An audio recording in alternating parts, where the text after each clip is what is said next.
Lilibet Diana Mountbatten Windsor was born in the U.S. on June 4, the second child of Prince Harry and Meghan Markle, the Duke and Duchess of Sussex.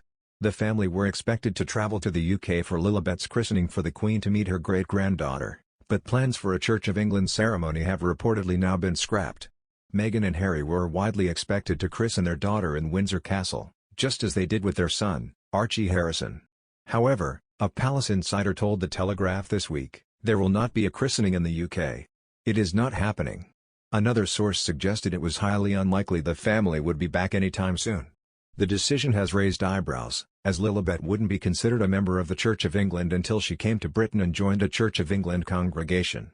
Meghan, 40, underwent a private baptism officiated by the Archbishop of Canterbury to become a member of the Church of England before her wedding. But it appears Lilibet won't receive the same treatment, and it could affect her place in the line of succession. Currently, little Lily is 8 in the line of succession to the British throne. A member of the royal family does not need to be baptized to remain in the line of succession, but there is one major exception. If a member of the royal family is baptized as a Catholic, they cannot remain in the line of succession.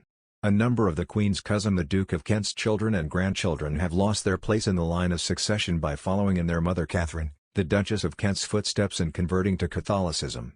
However, sources have said it's more likely that Lily will be christened into the Episcopal Church of the U.S., which is a member church of the Worldwide Anglican Communion. This wouldn't take her out of the line of succession as it's not considered to be an incompatible religion with the Church of England. Bishop Michael Curry, who delivered the sermon at the couple's wedding at St. George's Chapel, Windsor Castle on May 19, 2018, is the head of the Episcopal Church and could officiate.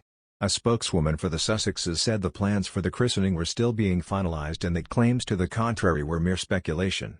The news comes as a spokeswoman for the couple confirmed Meghan and Harry would not be flying back to the UK to attend an intimate party to honour Princess Diana at Kensington Palace. Friends of the late princess, including Sir Elton John, are said to be attending the event for 100 guests at Kensington Palace with the Duke of Cambridge. The party, which was delayed due to COVID, is intended to thank donors who helped fund the statue of Diana unveiled in the summer on what would have been her 60th birthday. The Queen now faces another wait to meet her new great-granddaughter who was born in California, where the Sussexes live in an £11 million mansion in Montecito. Royal expert and author Penny Junor said, "It is a great shame they are not coming. The longer they stay away the greater the rift and the more difficult it is to come back from. They don't come back and the rift continues. There is a lot of work to be done. It's a shame they can't come back. It shows they are not interested in making things work." A royal commentator has claimed that there are fears among senior royals that a return to the UK for Lilibet's christening could be used by Prince Harry to fuel content for his upcoming memoir. Now, NBC royal commentator Neil Sean has suggested that there were fears among senior royals that a UK christening could be used as content in Harry's tell-all autobiography, set for release in 2022. What some senior royals are concerned about is the fact that, if Harry and Meghan were to return for a christening, would this then make another chapter in that forthcoming tell-all memoir? Neil claimed. And it would make perfect sense if you think about it, because this would give them a story good or bad. How well they were treated, if they were treated well at all, or how in fact did the day go. The other side of the coin is that senior members of the British royal family don't want to be part of that book.